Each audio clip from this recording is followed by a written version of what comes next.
I still remember the exact moment I said yes to forever. It was a warm evening in the park, fairy lights twinkling overhead like tiny stars. Alex got down on one knee, his hands shaking just a little as he opened that small velvet box. The rings sparkled under the lights, but nothing shone brighter than the love I saw in his eyes. "I want to spend the rest of my life making you happy," he whispered, voice thick with emotion. Tears filled my eyes as I nodded, barely able to speak. Yes, 1,000 times yes. We had been together for 4 beautiful years. Alex was the kind of man every girl dreams about. Thoughtful, ambitious, the one who remembered how I take my coffee and surprised me with flowers just because. We talked about our future constantly. The house with the big backyard, kids running around, growing old together. Our families were thrilled. My mom cried happy tears when we told her, and his parents already started calling me daughter. The engagement party was perfect. Friends and family raised their glasses, toasting to our love story. I felt like the luckiest woman alive. But what I didn't know that night was that the man smiling beside me had already started pulling away in secret.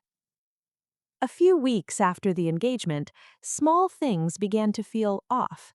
Alex seemed distracted during dinner dates. His phone stayed face down more often. He'd step out for quick calls from work and come back looking tense. I brushed it off. Wedding planning stress, I told myself. Everyone says the months leading up to the big day can be overwhelming. One Saturday afternoon, while he was in the shower, his phone buzzed on the kitchen counter. The message preview popped up. "Can't stop thinking about last night. When can I see you again?" It was from someone named Jamie. My heart dropped. I stared at the screen until the notification faded, telling myself it had to be a mistake. Maybe a wrong number. Maybe a colleague. But deep down, something cold settled in my chest.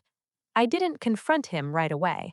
Instead, I smiled when he came out, kissed his cheek, and acted like nothing had changed. But inside, the fairy tale I had been living in started to crack. How long had this been going on? Was our engagement just a cover? The questions kept me awake that night, staring at the ceiling while he slept peacefully beside me. The doubts grew louder with every passing day. Alex started working late more frequently. He'd come home smelling faintly of perfume that wasn't mine. When I gently asked about his day, his answers felt short and rehearsed. "Just busy at the office, babe. You know how it is." But I knew. A woman's intuition is a powerful thing, and mine was screaming. I started noticing little lies. He said he was at a work dinner one evening, but when I checked his location, something we had shared for safety, it showed him across town in a quiet neighborhood. Another time, he claimed his phone died during a long meeting, yet I saw him posting stories on social media hours later. Each small inconsistency chipped away at my trust until I felt like I was living with a stranger wearing my fiancé's face. Then came the night that shattered everything. I had planned a surprise dinner to reconnect. Candles lit, his favorite meal on the table, soft music playing. When he walked in late again, I saw the guilt flash across his face before he forced a smile. "You didn't have to do all this," he said, kissing my forehead quickly. After dinner, while he stepped out to take the trash, I did something I never thought I would. I checked his phone. My hands trembled as I opened the messages. There it was, months of texts with Jamie. Flirty, intimate, detailed. They had been seeing each other for over 3 months, right through our engagement. Pictures, plans to mate when I was visiting my parents, even messages where he complained about feeling trapped by the upcoming wedding. I sat there on our couch, the ring suddenly feeling heavy on my finger, tears streaming down my face. My heart wasn't just broken, it was destroyed.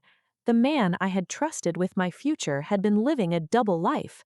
Every "I love you," every promise about our wedding, every dream we shared, it all felt like a cruel lie. That was the moment I realized I couldn't cry in front of him. Not yet. I wiped my tears, put his phone back exactly where I found it, and greeted him with a calm smile when he returned. Inside, something shifted.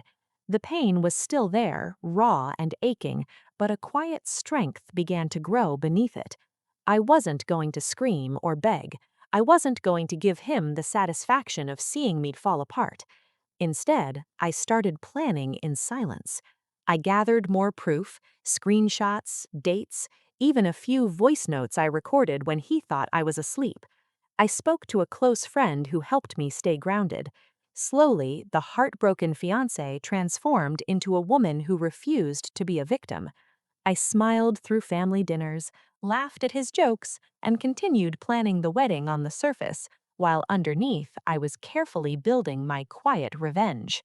I canceled vendors quietly, moved money I had contributed into my own account, and reached out to key people in our circle without raising alarms. Every step I took alone made me stronger. The love I once felt for Alex turned into something colder, clarity. The night before our supposed engagement celebration dinner with both families, I made my move. I had compiled everything into a simple, elegant presentation. No shouting, no drama in public, just the truth, delivered calmly and powerfully. At the restaurant, surrounded by our closest friends and family, I stood up after the appetizers. Everyone looked at me with warm, expectant smiles, the happy bride-to-be. Alex reached for my hand, but I gently pulled away.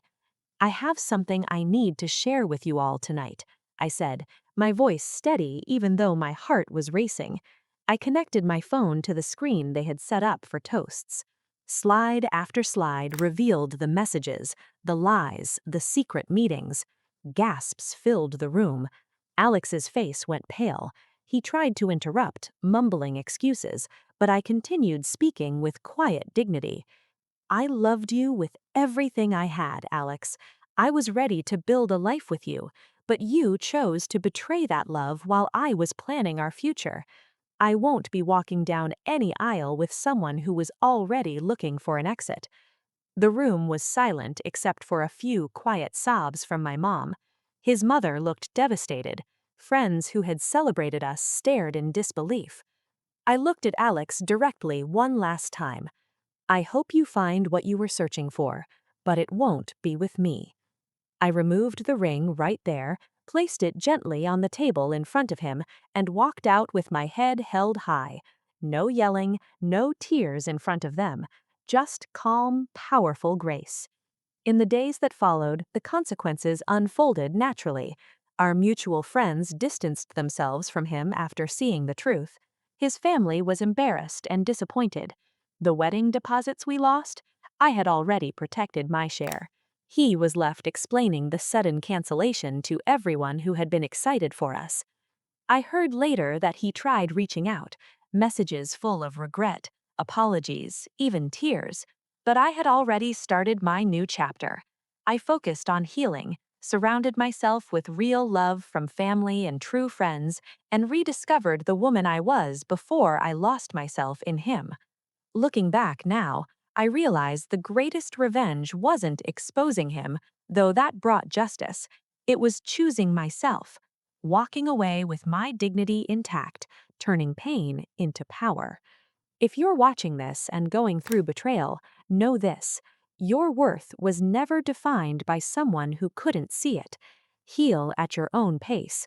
Stay silent when you need to plan your comeback. And when you're ready, walk away stronger, wiser, and free.